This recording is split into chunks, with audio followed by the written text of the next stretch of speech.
நீதியினால் ஸ்திரப்பட்டிருப்பேன், கொடுமைக்கு தூரமாவேன், பயமில்லாதிருப்பேன், திகிலுக்கு தூரமாவேன். அது ஜான் ஜோசஃபை அணுகாது. ஆமென். நீதியினால் ஸ்திரப்பட்டிருப்போம், கொடுமைக்கு பயமில்லாதிருப்போம், திகிலுக்கு அது நம்மை அணுகுவது இல்லை.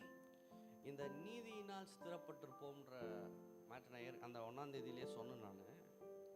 நம்ம இந்த நீதியின ஒன்றே நம்ம ரைட் லிவிங் அப்படின்ற ஒரு ஒரு ஒரு கான்செப்டுக்குள்ள நம்மளை உள்ளே கொண்டு போயிடுறாங்க. ரைட் லிவிங், நீ இப்படி இருந்தனா நீ இப்படி இருப்ப, நீ இப்படி இருந்தனா நீ இப்படி, நீ நல்லது பண்ணனா உனக்கு நல்லது வரும், நீ கெடுதல் பண்ணனா உனக்கு இன்னும் அந்த கண்ணுக்கு கண்ணு பல்லுக்கு பல். பட் 2025 வருஷத்துக்கு முன்னாடி ஒருவர் சிலுவையிலே தன்னுடைய நீதியை நிலைநாட்டி இருக்கிறார். அல்லேலூயா. அவர் நிலைநாட்டின நீதியின் விளைவு தான் இன்னைக்கு நீங்களும் நானும் உயிரோடு இருக்கிறோம். பக்கத்தில் இருக்கவங்கள பார்த்து சொல்லுங்க, அவர் 2025 வருஷத்துக்கு முன்னாடி நிலைநாட்டின அவருடைய நீதியில தான் நம்ம இன்னைக்கு உயிரோடு இருக்கிறோம்.